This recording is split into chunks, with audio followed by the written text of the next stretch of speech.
let's just say Coca-Cola. Let's just use that as an example, right? Daniel Loveless now goes out in the streets of Aruca, interviews George. Now imagine me having that Coca-Cola bottle in my hand while interviewing George, and while when George won, I say, yo, this Coca-Cola bottle, or even in the middle of interviewing George, this Coca-Cola bottle, buy it for $3. You will not speak about, wow, on the radio I heard, buy a Coca-Cola bottle for $3, but you'll remember George and the connection. So I feel like I add a lot more. So I give you the radio, the newspapers, and George. I want to dissect this conversation even further, because now we're having the conversation about cutting budgets, right? So they usually say, okay, I have this amount for newspaper, I have this amount for radio, and I have this amount for social media. The conversation is never around the customer and where the customer is. Mm-hmm. And I want you to share some insight on that brand manager who's in that position to say, well, I don't have enough money for Facebook. I have to keep running these ads on the radio. Number one, consider trying new things, So that's a start, Consider trying new things. And also the same way that you would do research into the newspaper, you could also do your own research into the other types of media. Like, let's say you go on a newspaper and you're doing advertising, let's say you're running for 3 months and you're running something for 3 months within the newspaper. Consider that within 3 months, the entertainer who you choose to advertise with, let's say you choose to advertise with me, I can grow in 3 months as well, aside from that specific deal with you. But I recently signed on to be the host of Hot Ones Caribbean, which is this big show, this big international franchise that Tempo bought and brought to the Caribbean. Because, you have the newspapers, but how much growth is the newspaper really going to do over that short period of time, rather than working with somebody who has potential to grow at a way quicker rate? And another thing is just consider the numbers. Reach out and have conversations about the numbers to understand this side of things as well. So that'll be my third piece of advice. And people love my energy. That's just the fourth reason. Come on. This is the fourth reason why you need to advertise with what you know. And if you didn't know, now you know. So one of the huge, the risk that involved for a lot of brands is the association with a singular person and what that might look like for the brand and the risk that they're taking.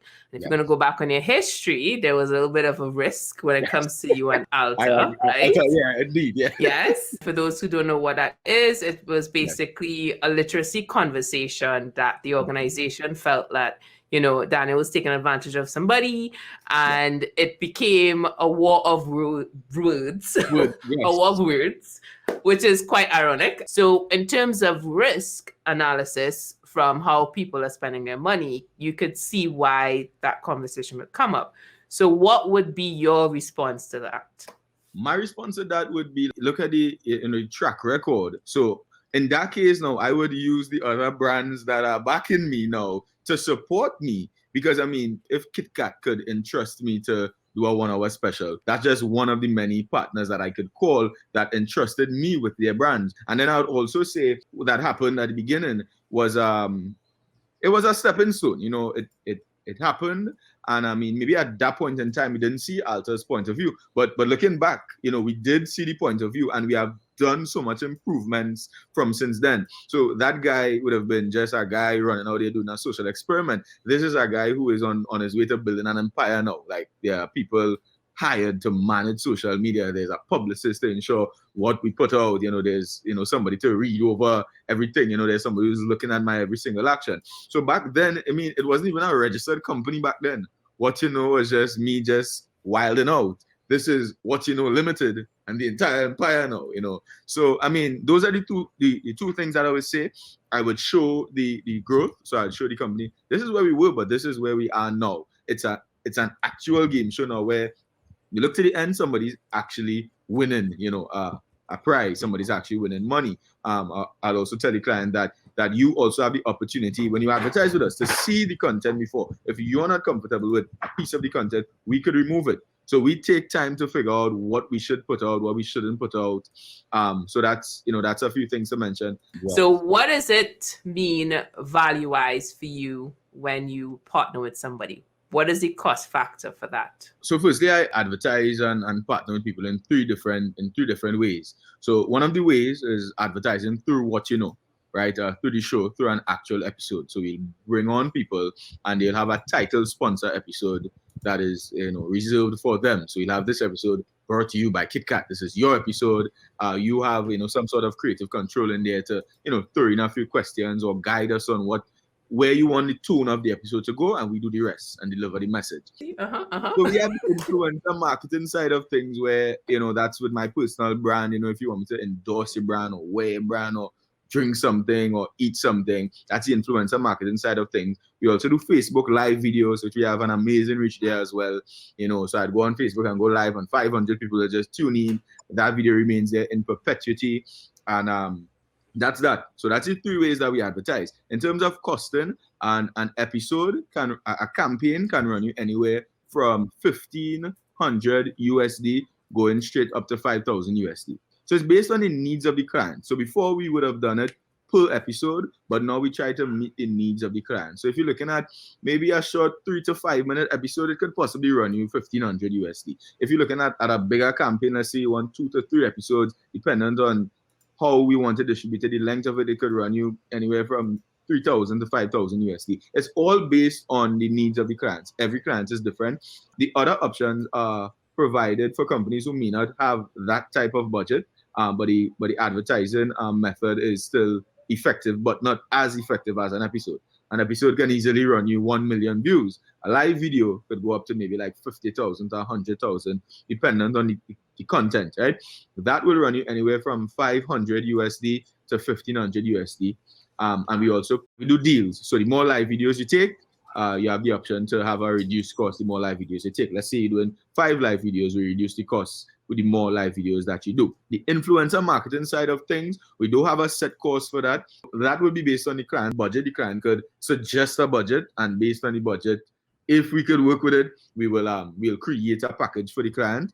And the fourth option, I would say, is we allow clients, which I had a client do this yesterday, say, okay, we want to mix up everything. We want to work with you for the entire year. So you tell us what you could give us. So, put together something for us. So in that case, I would say, okay, cool, I could do 5 episodes, 6 live videos, and we put together an entire package. Do these brands, for the most part, have a landing page, a space that they can get your access to your audience data? Well, it depends on the platform, but most platforms like Facebook, if I do a paid partnership, they have access to the same insights that I have. So that's one.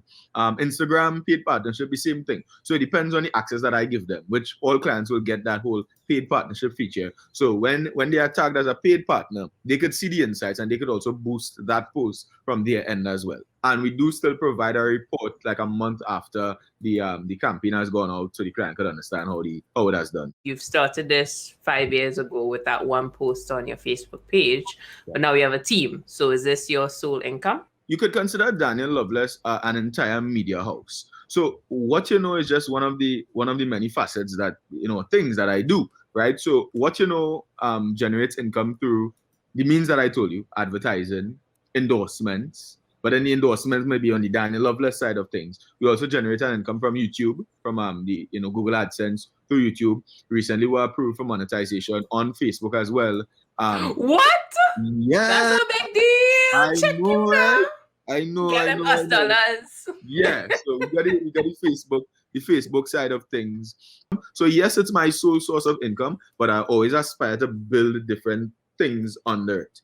What is the biggest myth that people have with what you do? So number one is that some people just think that I'm just this guy with a mic on the streets and that's all what I do. That's all they think I am, and I feel so like you don't know, like I wake up every morning and 4 a.m. I provide a brief to the team and see like, I will use this content, that content, so many things, scheduling and so many interviews and so many things to do. And you will just deduce my entire empire that I've built into just a guy who asks questions on the street. I mean, so yeah, that's one of the biggest myths. I do way more. Like the only rest I get is sleep, like because my mind is just constantly going, like, what can I do better? What can we do better? What we do today that we could have done better? So I tell you, all right, guys, we did a good job today, but this is what we need to do better tomorrow. I think we could post this at this time instead. So it's a constant trying to figure out how to be better, and it's not just the guy who asks questions on the street. That's one of the biggest myths. And another one, I just had it, but I forgot. Is that, we just go out on the streets and just grab people and just stick a mic in the face and say, yeah, answer. It's not like that. Even in the days where people did not sign releases, even in those days, it was never like, we just like grab a man. No, like we never pressure. I speak to people before and like, hey, I'm Daniel. You want to try a thing to win $1,000? 5 simple questions. You never know you can win. Oh, yeah, I want to try. Okay, let's go.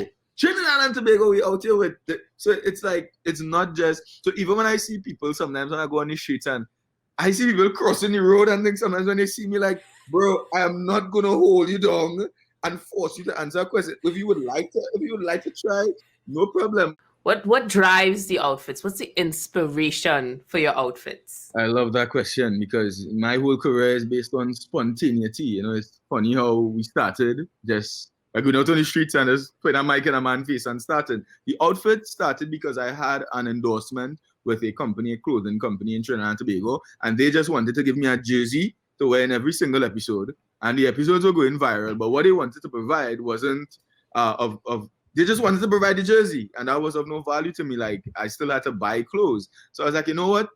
When that endorsement deal was over, I was like, you know what? I'll make my own clothes.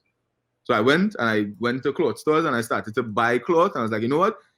Because I was looking for different brands as well, but I didn't find the brands aligned with my personality, vibrant and loud and colorful, etc. So I said, you know what? I'll buy my own material, carry it to somewhere, and just make my own clothes. And when I did that, I made a shirt because I always loved the shirts, and there was extra material remaining, and the seamstress was like, what you want me to do with the material? And I looked at my cameraman and I said, oh, what do you think? See a headband? And I was like, yeah, it's a headband. And 2 years later, I'm still rocking those headbands. That's the story of my outfits. Thank you so much, Daniel. This was a lot of fun.